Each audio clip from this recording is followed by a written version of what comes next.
굿모닝 YTN 3부 이어갑니다. 윤석열 대통령이 오늘 주요 7개국 G7 정상회의 참석을 위해 일본 히로시마로 출국합니다.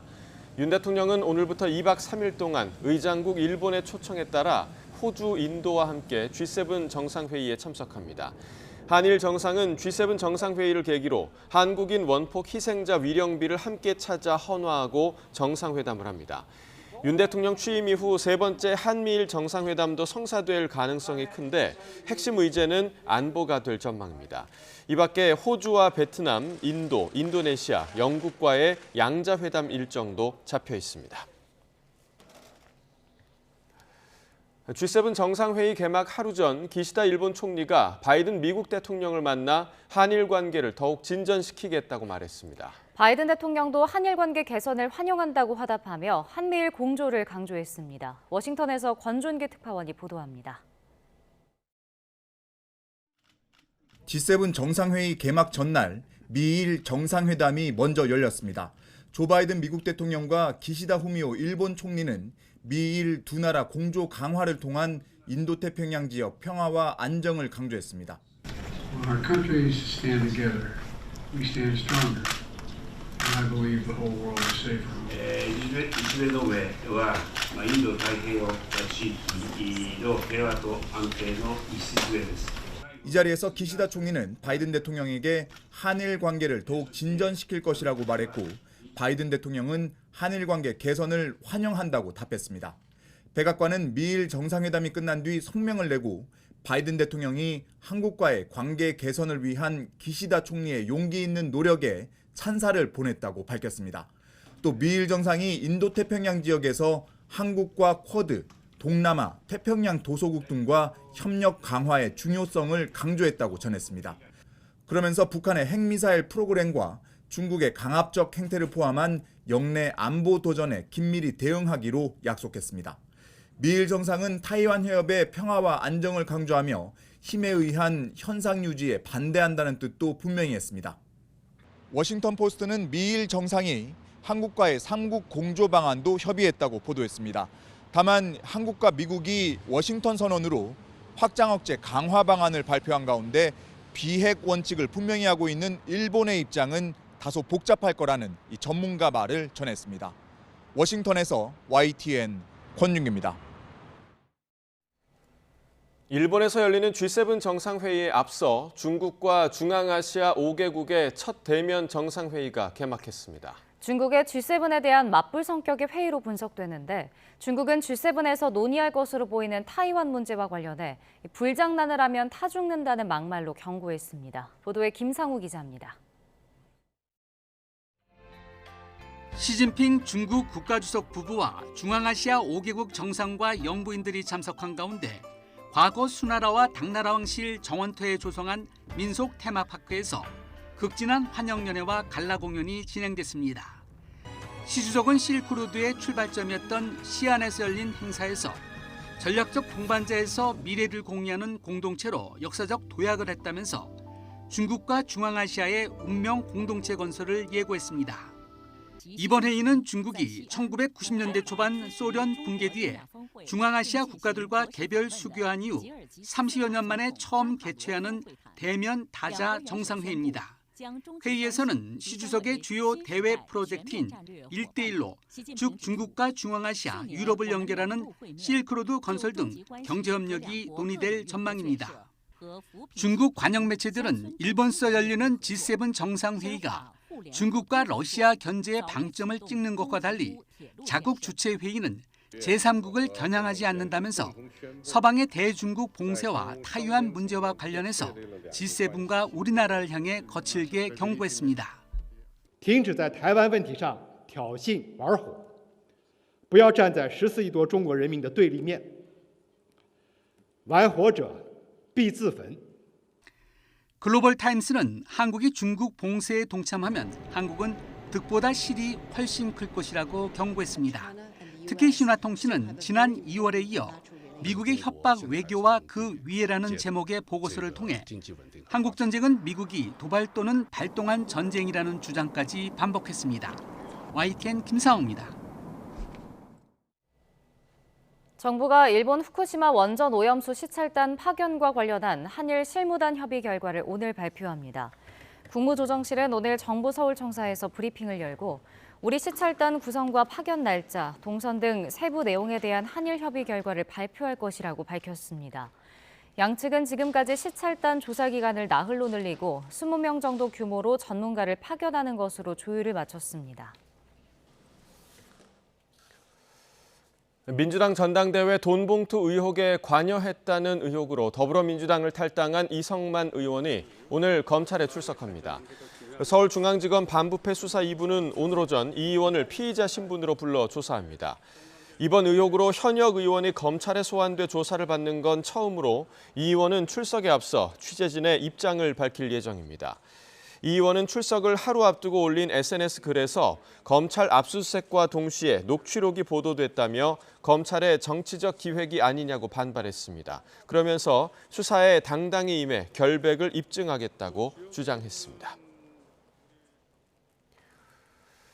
사업가로부터 청탁과 함께 뒷돈을 받은 혐의로 기소된 노웅래 더불어민주당 의원의 첫 정식 재판이 오늘 열립니다. 서울중앙지방법원은 오늘 오전 노 의원의 뇌물수수와 정치자금법 위반 등의 혐의 첫 공판기일을 엽니다. 이 법원은 함께 기소된 사업가 박모 씨의 뇌물 공여 혐의와 지난 2020년 2월 21대 총선을 앞두고 이정근 전 민주당 사무부총장에게 불법 정치자금 3억 원을 건넨 혐의도 함께 병합해 재판하기로 했습니다. 노 의원은 지난 2020년 2월부터 12월까지 박 씨로부터 사업 편의를 봐달라는 청탁과 함께 21대 총선과 민주당 전당대회 비용 등의 명목으로 5차례에 걸쳐 6천만 원을 수수한 혐의를 받습니다. 민주당이 뒤늦게 김남국 의원을 국회 윤리특별위원회에 제소했지만 당내에서는 여진이 계속되고 있습니다. 시기를 놓쳤다며 지도부를 비판하는 목소리가 나오며 이재명 대표 리더십 위기론까지 불거졌는데 김 의원 징계를 위한 국회 차원 논의는 아직 속도를 내지 못하고 있습니다. 이준엽 기자가 보도합니다. 민주당이 국회의원 윤리강령에 적시된 품위유지와 청렴 의무 위반 등을 이유로 김남국 의원을 결국 국회 윤리특위에 제소했지만 당 내부에선 갑론을박이 이어지고 있습니다. 당 지도부 결단이 늦어지며 문제를 키웠다는 불만이 비명계를 중심으로 좀처럼 수그러들지 않고 있는 겁니다. 저는 만시지탄이라고 하겠습니다. 아직도 좀 이 정치가로서는 결단을 하기에는 좀 행정가로서의 때를 벗지 못한 거 아닌가 이런 생각. 먼저 파악을 속도 있게 할 수 있는 사안이었어요. 그런데 이것을 뭐 조사 이러면서 시간을 오히려 늦추게 되는. 반면 당 지도부가 순리대로 대응한 거라며 옹호하는 목소리도 있어 자칫 계파 갈등이 재점화할 거란 우려도 나옵니다. 드라이하게 좀 얘기를 했으면 좋지 않았을까 하는 그런 아쉬움이 있는데 현재로서는 뭐 당 지도부가 이재명 대표께서 그런 고육지책을 저는 썼다고 생각합니다. 김 의원이 무책임하게 탈당했다는 당 안팎의 비난 역시 이어지고 있습니다. 투자 수익률 이런 부분에 대한 자료를 요구했었습니다. 그런데 그런 자료를 제출하지 않은 채 탈당하셨고 그 이후에 유튜브 방송을 하셨고. 김남국 의원이 탈당으로 도망갈 수 있는 뒷문을 이른바 민주당이 열어줬고 그래서 민주당이 스스로 얘기했던 자체 진상조사가 물거품됐고. 김 의원을 신속하게 제명해야 한다는 주장이 여야를 막론하고 나오지만 징계를 논의할 국회 윤리특위는 아직 다음 회의 일정을 잡지 못했습니다. 징계 절차를 둘러싼 여야 의견도 여전해 향후 논의의 속도가 붙을지 아직은 불투명합니다. 국회의원 제명에는 제적의원 3분의 2 이상의 찬성이 필요합니다. 결국 김남국 의원 제명에 열쇠를 진 이재명 대표의 결단이 필요하다는 주장이 여당은 물론 민주당 내부에서도 나오고 있는데 이 대표의 선택에 관심이 쏠리고 있습니다. YTN 이준엽입니다. 국민의힘 코인게이트 진상조사단은 오늘 오전 김남국 의원이 보유했던 가상화폐 위믹스의 발행사 게임업체 위메이드 본사를 방문합니다. 진상조사단은 이 자리에서 위메이드 장현국 대표 등을 상대로 김 의원이 과거 위믹스 코인을 대량으로 거래한 경위와 미공개 정보 유출 등 부정행위가 있었던 게 아닌지 따져 물을 것으로 보입니다. 더불어민주당 박찬대 최고위원이 한동훈 법무부 장관이 고위공직자의 가상화폐 공개를 거부했다는 취지의 본인 발언에 대해 혼란을 끼쳤다며 유감을 표명했습니다. 박 의원은 어제 자신의 SNS에 지난 4월 참여연대의 정보공개 요청에 대한 법무부의 비공개 결정 통지가 있었다는 보도가 있었지만 장관이 직접 말했는지는 확인하지 못했다며 이같이 밝혔습니다. 이어 지난 10일 법무부가 출입기자들에게 법무부 소속 공무원들이 가상자산을 보유하고 있지 않다고 밝혔다는 보도와 입장문을 인터뷰 이후에 확인했다고 덧붙였습니다. 대한간호협회가 오늘 오후 서울 광화문 일대에서 윤석열 대통령의 간호법 거부권 행사를 규탄하는 총궐기 대회를 엽니다. 간호협회는 오후 2시부터 서울 동아면세점과 대한문 앞에서 전국 간호사와 간호대학생, 간호가족 등이 참석하는 규탄 대회를 진행합니다.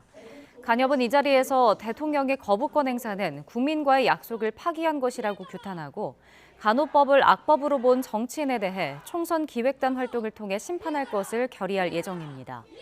협회 관계자는 간호사 만여 명이 연차를 내고 참여하는 등 최대 5만 명 가까이 모일 것으로 예상했습니다. 경찰이 최근 서울광장에서 열린 민주노총 건설노조 집회를 불법으로 규정하고 엄중한 책임을 묻겠다며 수사에 나섰습니다. 민주노총은 헌법에 보장된 집회 자유를 외면하고 경찰이 노조 탄압을 강행하고 있다고 반발했습니다. 임혜진 기자가 보도합니다. 지난 16일부터 서울 도심에서 1박 2일 동안 열린 민주노총 건설노조 집회. 검찰 수사에 항의하며 분신한 노조원 양회동 씨를 추모하면서 노동자에 대한 강압 수사를 중단하라 요구했습니다.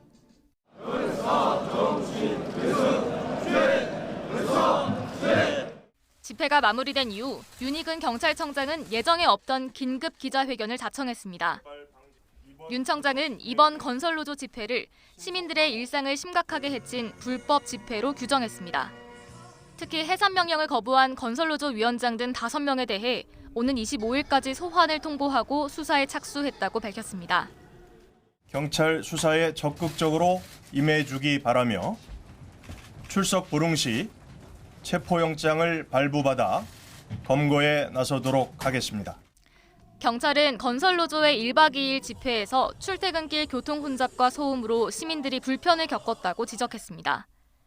밤새 술판을 벌이고 노상방뇨를 했다며 여당에선 엄중한 처벌을 촉구하는 목소리가 이어졌습니다. 필요시 혐오감을 유발하는 야간 길거리 집단 노숙에 대해 규제 방안을 강구하겠습니다. 앞으로 있을 집회에 대한 강력한 단속도 예고했습니다. 기물을 파손하거나 경찰관 폭행은 없었지만 이번처럼 불법 전력이 있는 경우 집회를 금지하거나 제한하겠다는 겁니다. 이에 대해 민주노총은 집회는 원래 불편한 것이라며 경찰의 수사 착수는 노조 탄압이라고 반발했습니다. 헌법에서 보장한 기본권, 집회의 자유를 제약할 우려가 크다는 겁니다. 건설노조도 건폭 수사로 숨진 고 양회동 씨에 대해 경찰의 사과가 우선이라고 지적했습니다. 건설 현장 폭력행위 수사로 촉발된 노조원 분신 이후 노조의 반발과 집회에 대해 경찰이 엄정 대응 방침을 밝히면서 한동안 대립이 이어질 전망입니다. YTN 임혜진입니다. 상습 마약 투약 혐의를 받는 배우 유아인 씨에 대해 경찰이 이르면 오늘 구속영장을 신청할 것으로 보입니다. 서울경찰청 마약수사대는 마약류 관리법 위반 혐의를 받는 유 씨에 대한 구속영장을 이번 주 안에 신청하겠다는 방침을 세우고 막바지 법리 검토 등을 하는 것으로 파악됐습니다. 유 씨는 프로포폴과 대마, 코카인 등 마약류를 과다 처방받거나 불법적으로 투약한 혐의를 받습니다. 충북 음성에서 70대 운전자가 몰던 승용차가 인도를 덮쳐 여학생 1명이 숨지고 1명이 크게 다쳤습니다. 이 운전자는 술을 마시지도 않았던 것으로 알려졌습니다. 보도에 이성우 기자입니다. 승용차 한 대가 교차로 경계석을 들이받은 뒤 반대편 도로로 쏜살같이 달려갑니다. 타이어처럼 보이는 물체가 차량 뒤편으로 날아가고 차량은 그대로 인도로 돌진합니다. 인도를 걷고 있던 여학생 2명은 미처 피할 겨를도 없이 승용차에 치입니다. 승용차는 학생들을 친 뒤 가드레일과 전신줄을 들이받고 나서야 멈춥니다. 오후 4시 50분쯤 충북 음성구 강곡면 감곡 사거리에서 77살 A씨가 몰던 차량이 10대 여학생 2명을 치었습니다. 중상을 당한 학생들은 119 구급대에 의해 대학병원으로 이송됐습니다. 사고 차량은 당시 충격이 얼마나 심했는지 형체를 알아볼 수 없을 정도로 찌그러졌습니다. 저희도 현장 갔을 때는 이미 사고 난 상황이었고 여학생 2명이 길에 쓰러져 있었고 한 명은 의식이 없었고요. 한 명은 좀 기절한 상태인데 승용차 운전자 A씨의 의식은 있는 것으로 전해졌는데 음주 측정 결과 혈중 알코올 농도는 감지되지 않은 것으로 알려졌습니다. 경찰은 A씨의 진술과 여러 가능성을 놓고 정확한 사고 경위를 조사하고 있습니다. YTN 이성우입니다.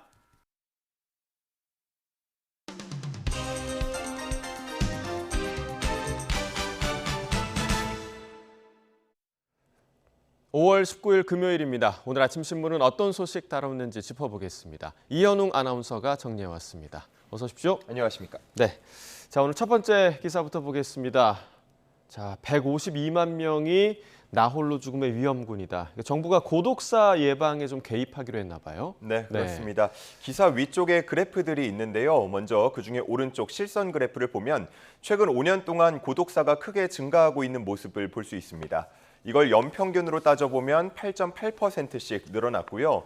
그 왼쪽 막대 그래프를 보면 전체 고독사 중에서 84%는 남성으로 여성보다 5배 이상 많았습니다. 또 남성 고독사의 경우는 연령대별로 따져봤을 때 50대와 60대를 합쳐서 58%를 차지했는데요. 절반을 넘어서는 수치였고 이 중년층 고독사의 가장 큰 원인은 경제적인 문제로 나타났습니다. 대체적으로 퇴직이나 실직 후에 경제적 어려움으로 가족과 갈등을 겪다가 이혼을 하고 결국은 끼니도 제대로 챙기지 못하다가 사회와 단절되는 경향을 보인 겁니다. 네, 그러니까 가장들의 고독사가 늘고 있다 이런 얘기인데 굉장히 좀 안타까운 부분인데요.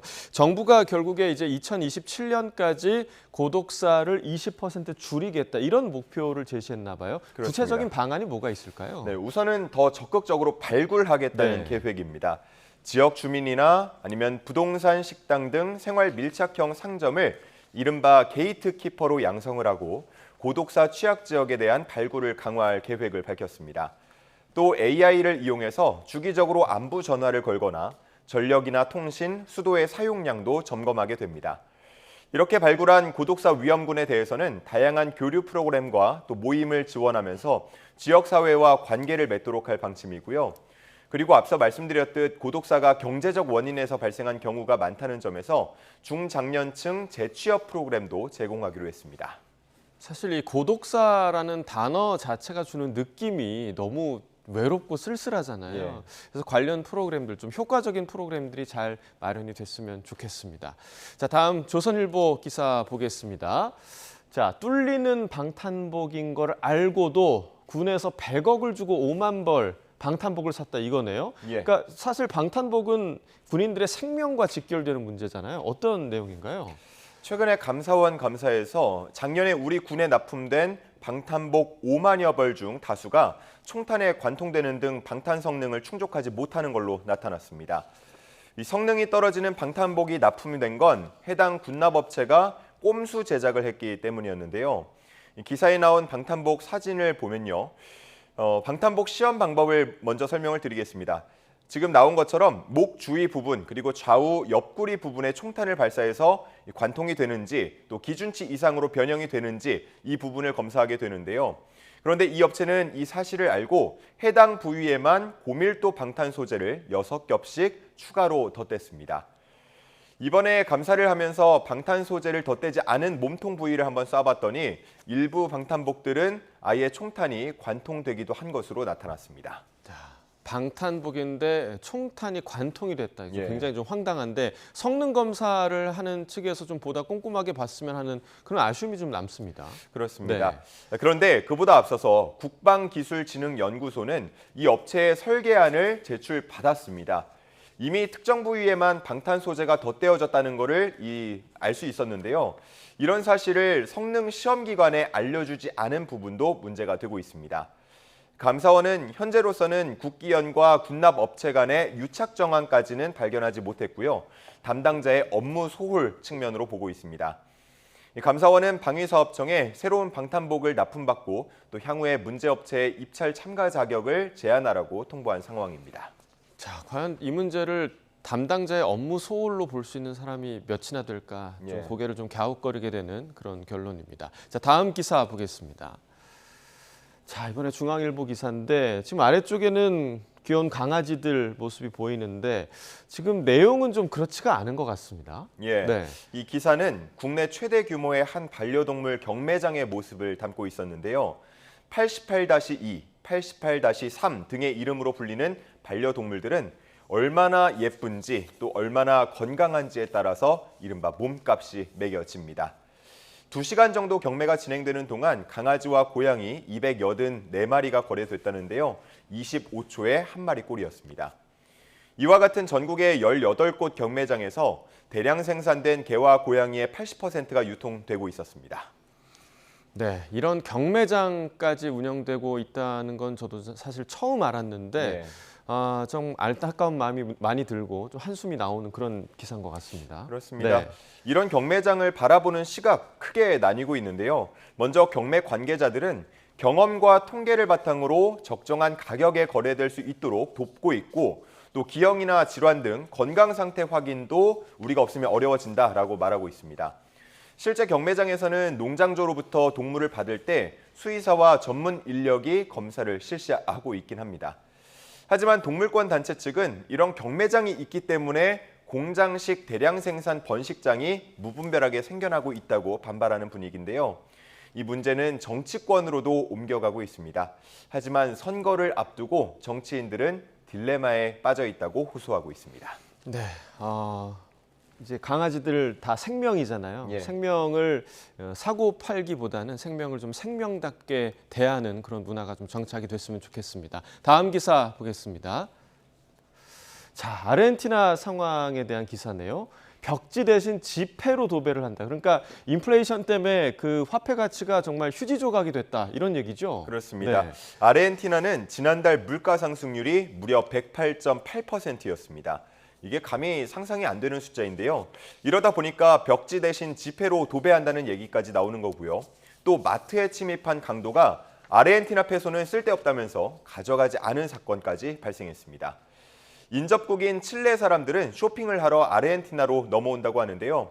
모든 생필품들이 칠레보다는 70%가량 저렴하다면서 이른바 원정 쇼핑을 오는 겁니다.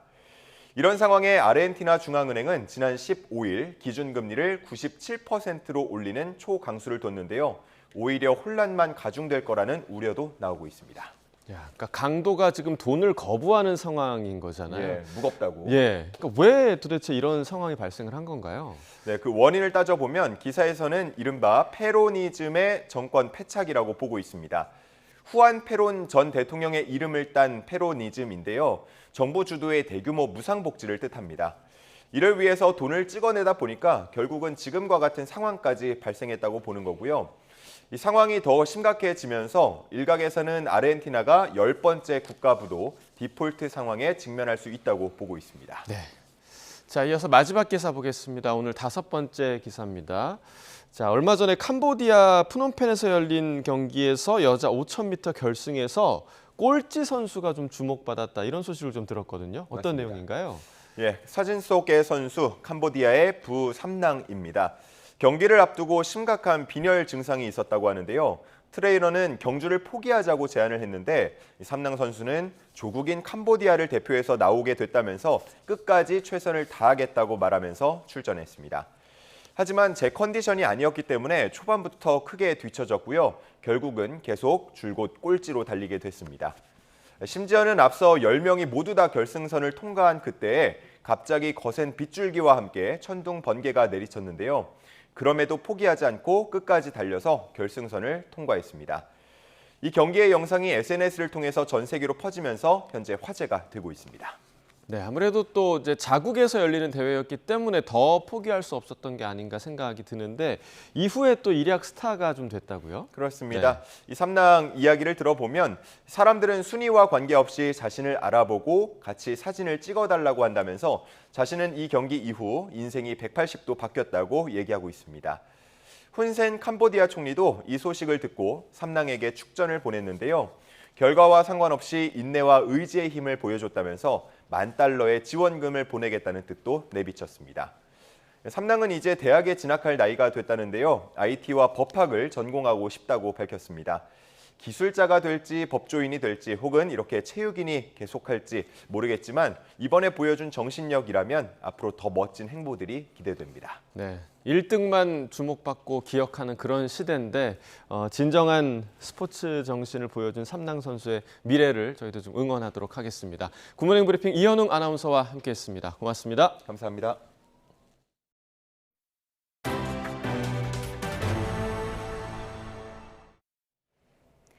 전기요금 인상은 자영업자나 소상공인 생계에 직접 영향을 주는 사안입니다.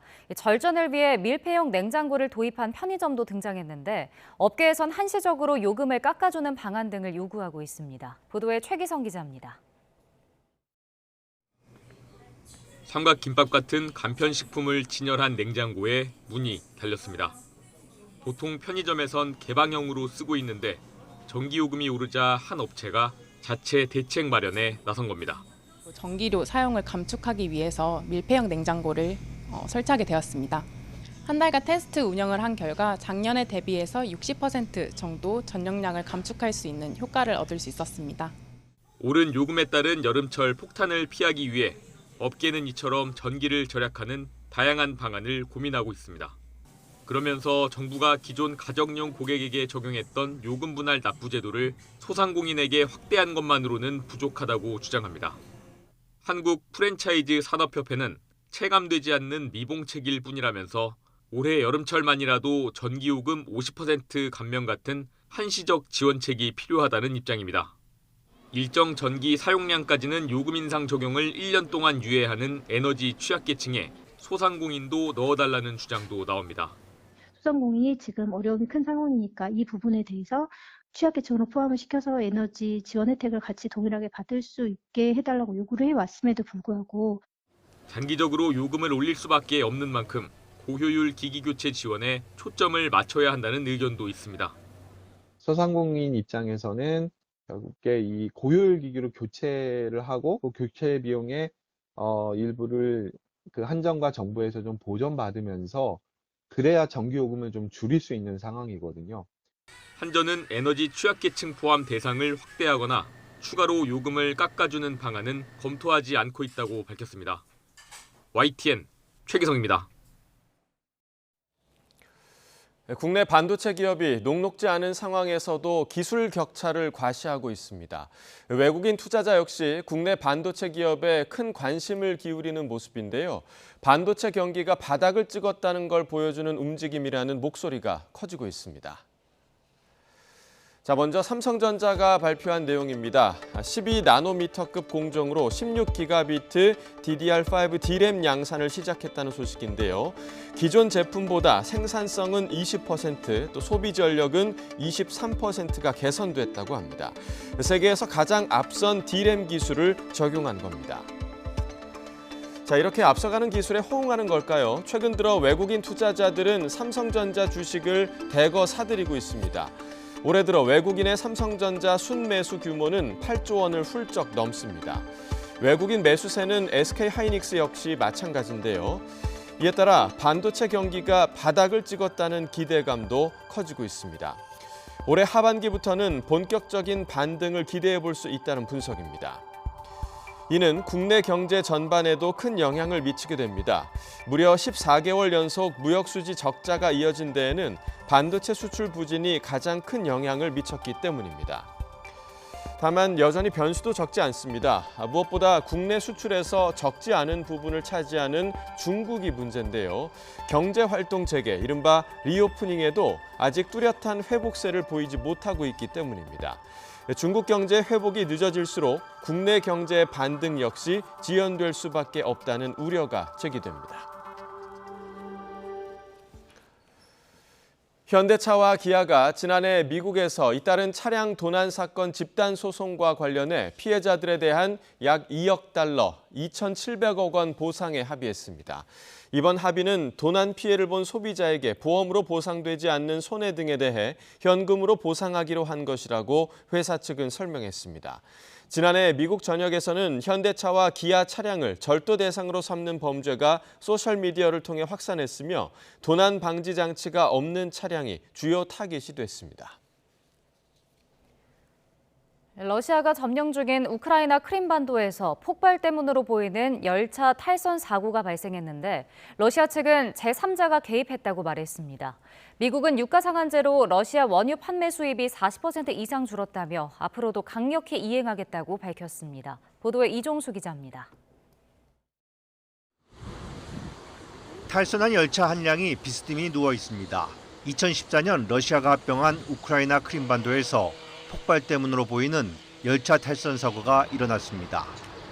곡물을 태운 탈선 열차는 8량짜리로 사상자는 없었습니다. Пострадавших нет, то есть, конечно, только вагоны у нас пострадали и полотно. Соответственно, слава богу, человеческие жизни у нас не погибли.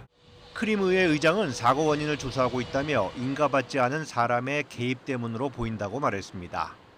러시아 점령지 수복을 위한 대대적 반격을 준비하고 있는 우크라이나군은 러시아군 탄약고와 보급선을 타격하는 등 사전 작업을 벌이고 있습니다. Дорогі друзі, ми продовжуємо нашу роботу заради звільнення Криму. Обов'язково це буде його повноцінного повернення. 이런 가운데 러시아와 푸틴에 대한 제재와 우크라이나 지원은 여전히 줄을 잇고 있습니다. 미 재무부는 러시아가 수출하는 원유 가격에 대한 상한제로 1년 동안 러시아 원유 판매 수입이 40% 이상 줄어 성공적이었다고 평가했습니다. 그러면서 주요 7개국 G7과 유럽연합 등은 앞으로도 가격 상한제를 강력히 이행할 것이라고 밝혔습니다. G7은 이번 히로시마 정상회의에서 푸틴의 돈줄인 러시아산 다이아몬드 거래 추적 방안을 논의할 예정인 것으로 주요 외신은 보도했습니다. 유럽연합 EU는 우크라이나 지원기금 유럽평화기금 규모를 35억 유로, 약 5조 원 추가 확대 방안을 검토 중인 것으로 전해졌습니다. YTN 이종수입니다.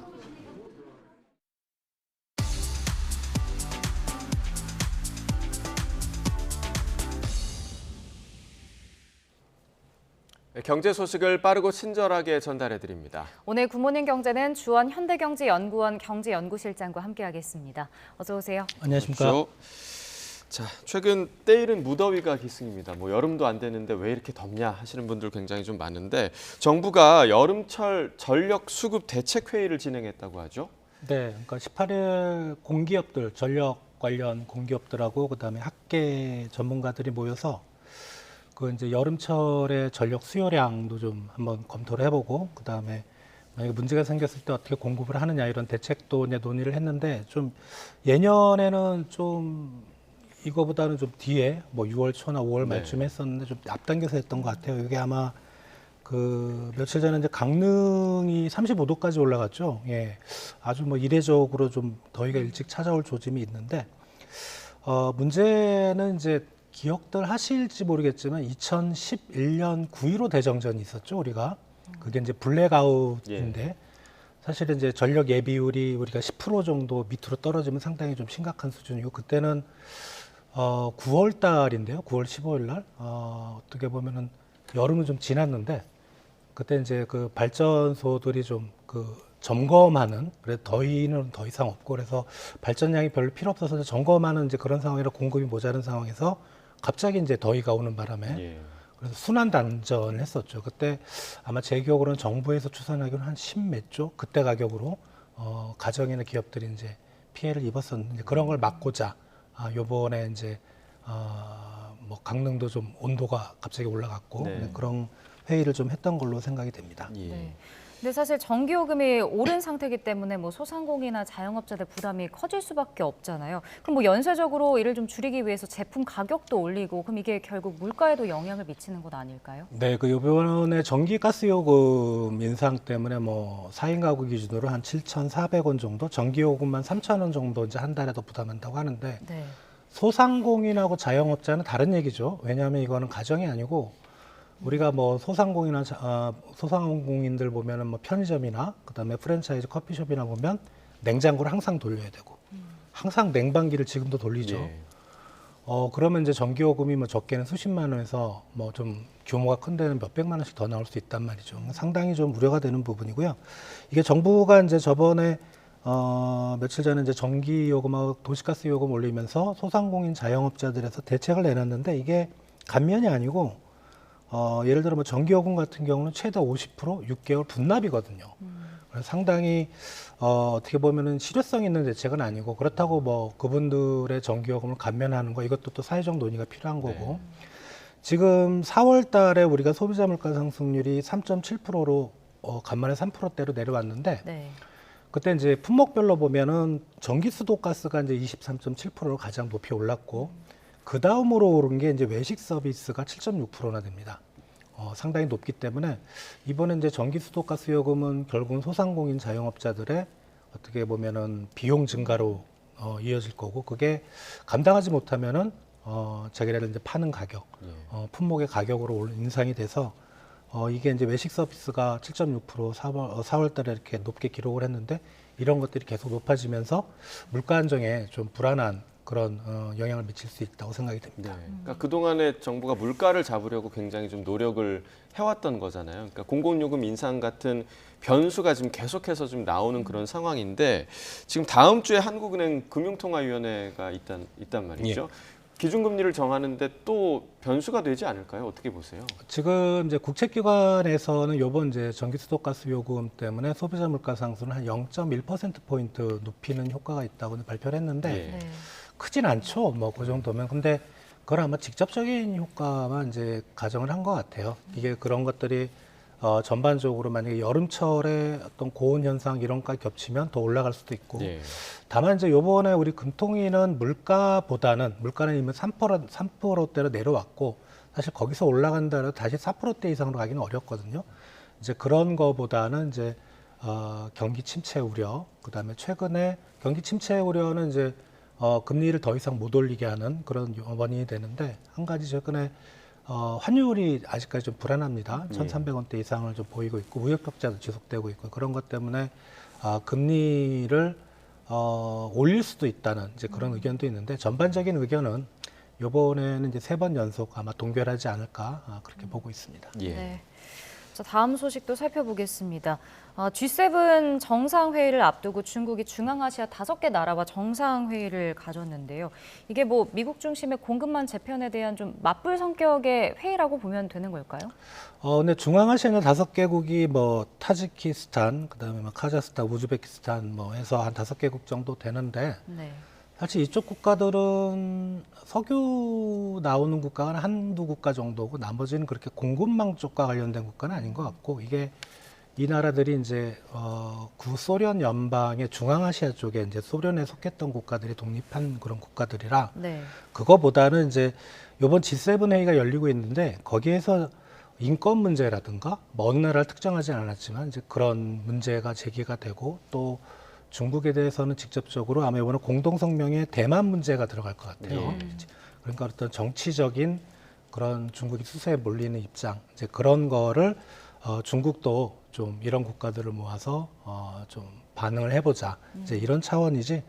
뭐 이게 특히 공급망과 관련된 그런 이슈는 아닌 것 같습니다. 네, 그러니까 경제적 이슈는 아닌 것 같다라고 얘기를 해주셨고 중국 경제를 살펴보자면 사실 중국의 리오프닝에 대한 좀 기대감이 있었는데 그 기대감에 지금 역행하는 모습을 좀 보이고 있는 것 같아요. 그렇게 되면 우리나라에도 좀 영향이 있지 않을까 싶은데 어떻게 좀 보세요? 네, 중국이 작년 12월부터 이제 리오프닝을 한다고 얘기를 했고 사실상 리오프닝을 본격적으로 한 건 4월쯤으로 생각이 돼요. 왜냐하면 4월에 마스크를 이제 폐지를 했거든요. 올해 4월에 돼서. 그래서 우리나라가 이제 기대했던 거는 그동안 중국 쪽으로 가는 수출이 한 10개월 이상 마이너스가 사실 저희 쪽은 한 7개월 정도 마이너스, 그 이전부터 중국 쪽 수출이 안 되다 보니까 전체 수출 침체로 이어졌는데, 중국의 이제 리오프닝이 되고, 그 다음에 리오프닝이 되면 이제 소비나 투자가 되고 중국 경제 지표가 좋아지고, 그럼 중국 시장이 살아나면 우리나라에서 중국으로 가는 대중 수출이 회복될 거다. 아직까지는 안 나오고 있는 건 분명하고요. 지금 중국의 경제 지표가 생각보다 잘 안 나오고 있어요. 소매 판매, 그러니까 소비의 속보치라고 할 수 있는 소매 판매를 보면 4월 달이 전년 동월 대비 18.4%가 올랐습니다. 좋은 거 같죠. 상당히 18%나 올랐다는 건. 근데 이제 작년 4월에 마이너스 3.5%였어요. 그러니까 작년 4월이 워낙 안 좋았기 때문에 그때 방역 상황이 안 좋아서 그것 때문에 반등했던 효과고 시장에서는 한 20% 넘게 나올 거라 생각을 했는데 생각보다 좀 기대치에 못 미치고 있다. 그런 것 때문에 중국 경제 리오프닝이 중국 시장의 어떤 활성화, 어떤 경제가 회복되는 조짐 이런 거는 조금 좀 기다려봐야 되지 않나 생각이 됩니다. 네. 자, 마지막은 해외 증시 좀 살펴보겠습니다. 시장에서는 미국 부채 한도 협상이 지지부진하지만 결국 해결될 것으로 좀 보고 있는 것 같네요. 네, 미국 증시가 일제히 좀 올랐죠. 많이 오르지 않았지만 이게 이제 케빈 메카시 하원 의장이 좀 긍정적인 발언을 했습니다. 디폴트는 없다. 그리고 이제 지금 대통령이 G7 회의 때문에 밖에 나가 있는데 이제 다시 돌아오면 잘해서 타결이 낙관될 거다 이렇게 얘기를 하고 있기 때문에 그동안 이제 미국 증시 며칠 정도 안 좋았던 게 이제 이게 디폴트 때문이었는데 그런 우려가 좀 해소가 됐고요. 그리고 이제 미국 증시가 또 하나 좋아졌던 이유는 그 필라델피아 반도체 지수가 많이 올랐습니다. 생각보다. 반도체 경기가 생각보다 좀 빠르게 회복되는 게 아닌가 이런 또 시장의 긍정적인 분위기가 좀 확산이 되면서 미국 증시가 간만에 좀 소폭 반등을 했던 것 같습니다. 네, 알겠습니다. 굿모닝 경제 오늘 여기까지 듣겠습니다. 주원 경제연구실장과 이야기 나눠봤습니다. 고맙습니다.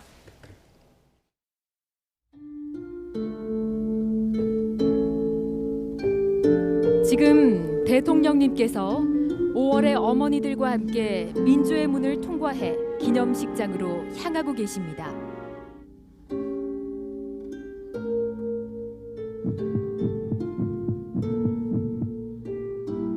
광주는 자유민주주의와 인권의 가치를 지켜낸 역사의 현장이었습니다. 자유와 혁신을 바탕으로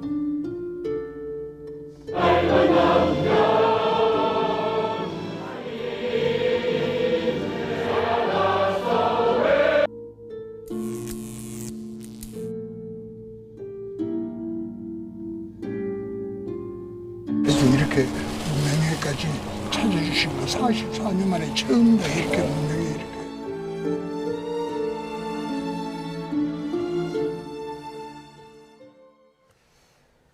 윤석열 대통령이 2년 연속 5.18 기념식에 참석해 5월의 정신을 잊지 않고 계승한다면 자유와 민주주의를 위협하는 모든 세력과 도전에 당당히 맞서 싸워야 한다고 밝혔습니다. 윤 대통령은 어제 기념사에서 민주주의 위기를 초래하는 안팎의 도전에 맞서 투쟁하지 않는다면 5월의 정신을 말하기 부끄러울 것이라고 말했습니다. 윤 대통령은 또 5월 정신은 자유민주주의 헌법 정신 그 자체이고 반드시 계승해야 할 소중한 자산이며 우리를 하나로 묶는 구심체라고 강조했습니다. 5.18 민주화운동 43주기를 맞아 여야 모두 광주에 집결해서 5월 정신의 의미를 되새겼습니다. 하지만 5.18 정신 헌법 전문 수록을 위해 원포인트 개헌을 하자는 민주당 제안을 두고 날선 신경전이 벌어졌습니다. 직접 들어보겠습니다. 어려운 일도 아닙니다. 다음 총선에서 원포인트 개헌으로 광주 5.18 정신을 헌법 전문에 수록하겠다는 약속을 반드시 지키자고 대통령과 정부 여당에 다시 한번 촉구합니다. 이미 5.18 정신을 헌법 전문에 담겠다고 하는 것은 대통령의 공약이기도 하고 우리 당이 가지고 있는 입장이기도 합니다. 그 뜻을 잘 실천해 나가도록 할 것입니다. 그 시기와 방식에 대해서는 어떻게 생각하고 계십니까? 저희들이 할 수 있는 실천적 방안을 잘 찾아 나가도록 하겠습니다.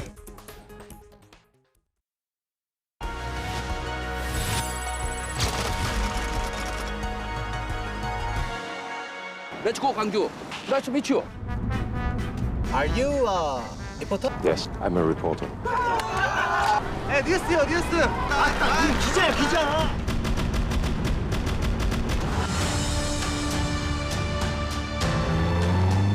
Promise me, you're not alone.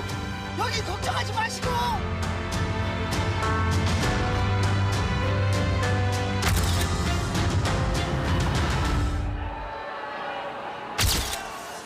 전두환 정권의 독재와 계엄령 철폐를 요구하는 광주 시민을 계엄군이 잔혹하게 진압하기 시작했다. 군사 정권에 의해 언론과 모든 통신이 통제되어 광주의 참상을 알리기 어려운 상황이었다. 이를 취재하기 위해 독일 기자 위르겐 힌츠페터가 도쿄에서 급히 한국으로 들어왔다. 서울에서 택시기사 김사복 씨와 함께 계엄군의 삼엄한 감시를 뚫고 광주에 잠입했다. 힌츠페터는 피로 물든 광주의 상황을 카메라에 담았다. Muss ich sagen, so grauenvoll, dass sie welche in dem Dokumentarfilm rausgenommen haben. 촬영한 필름을 숨겨 독일로 보냈다. Korea. Die Provinzhauptstadt Gwangju erlebte eine Volkserhebung. Dabei gab es bisher mindestens 24 Tote und 300 Verletzte. 힌츠페터로 인해 폭동으로 끝날 뻔했던 광주의 진실이 세상에 알려졌다.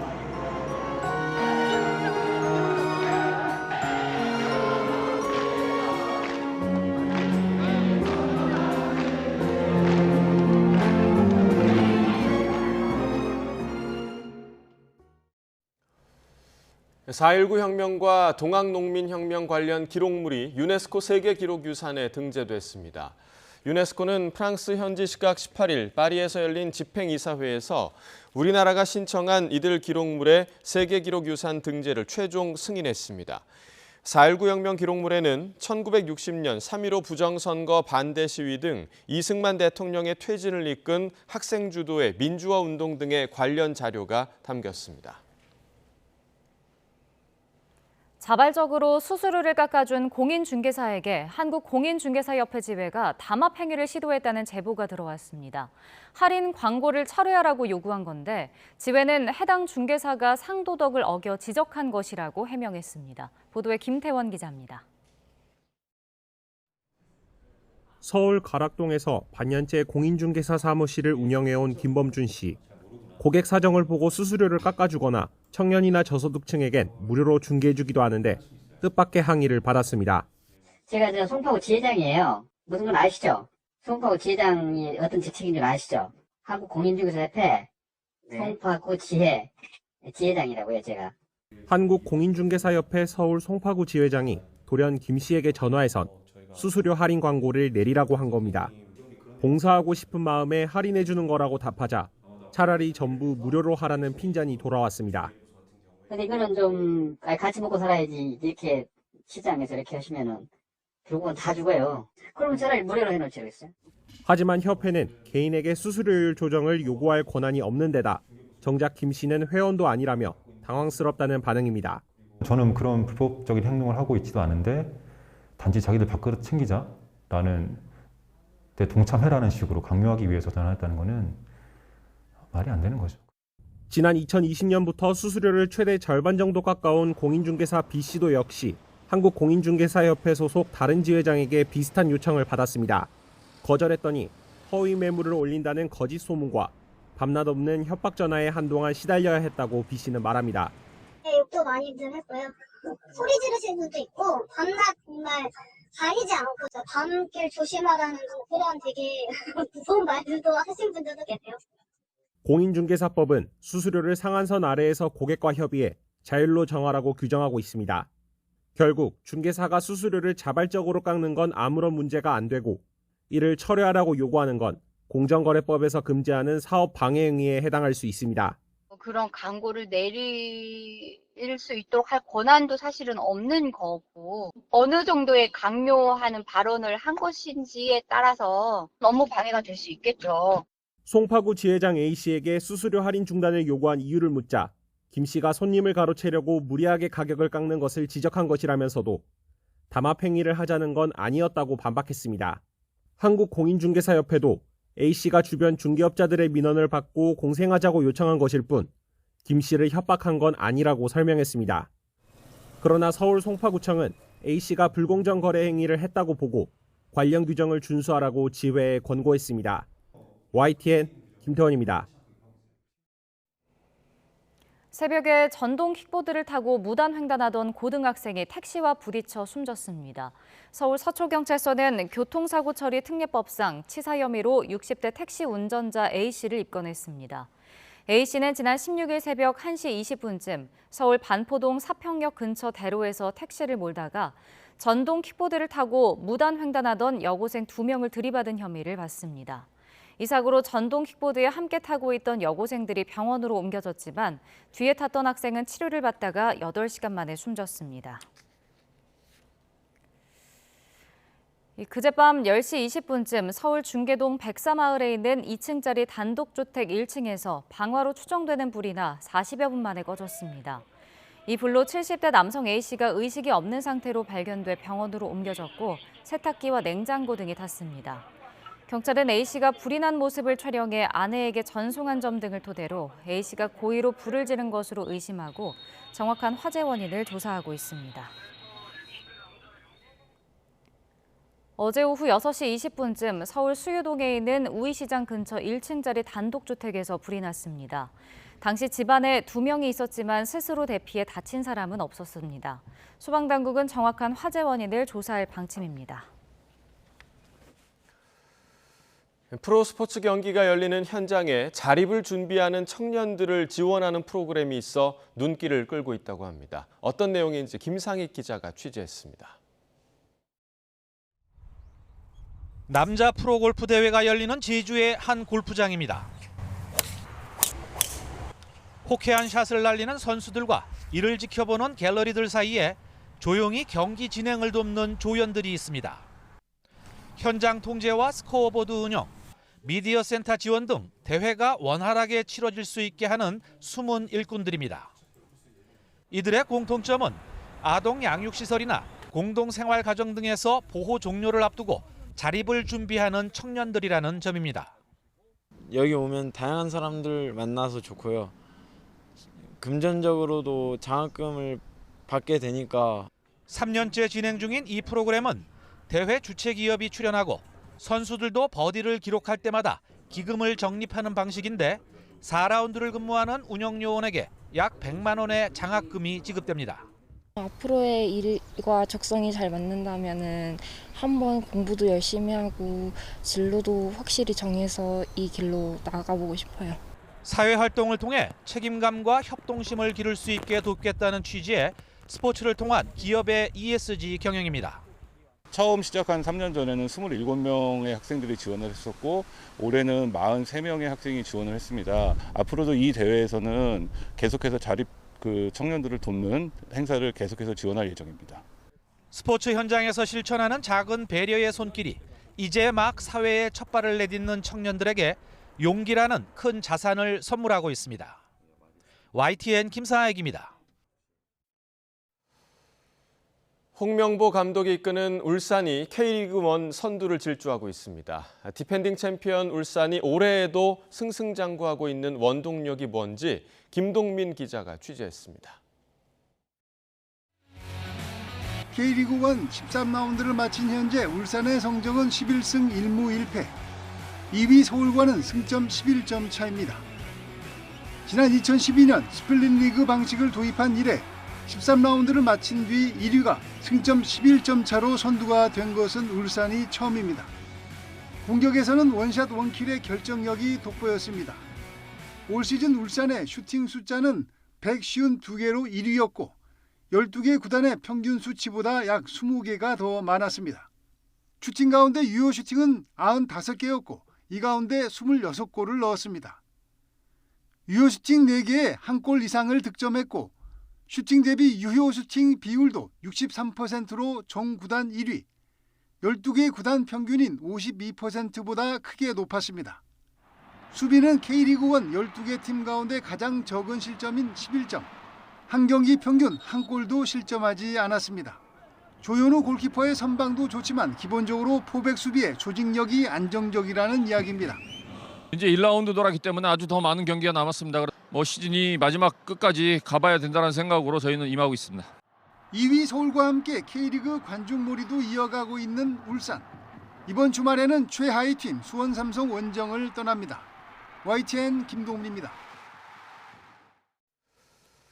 보건복지부는 이기일 제1차관이 최근 화제가 된 내 쌍둥이 출산을 축하하기 위해서 서울 종로구에 위치한 SK온을 방문했다고 밝혔습니다. 이곳에 재직 중인 송리원 씨와 아내 차지혜 씨는 지난 3월 16일 초산으로는 국내 처음으로 자연 분만으로 일란성 쌍둥이 딸과 셋째 아들, 막내딸을 얻었습니다. 복지부는 이번 방문이 송 씨 부부로부터 임신 출산과 초기 양육 과정에 대한 이야기를 듣고 다태아 임산부 지원 정책 관련 의견을 묻기 위해 마련됐다고 설명했습니다. 금요일인 오늘 서쪽 지방은 날이 다시 더워지겠습니다. 현재 서울 기온은 17.6도로 예년 기온을 다소 웃돌고 있는데요.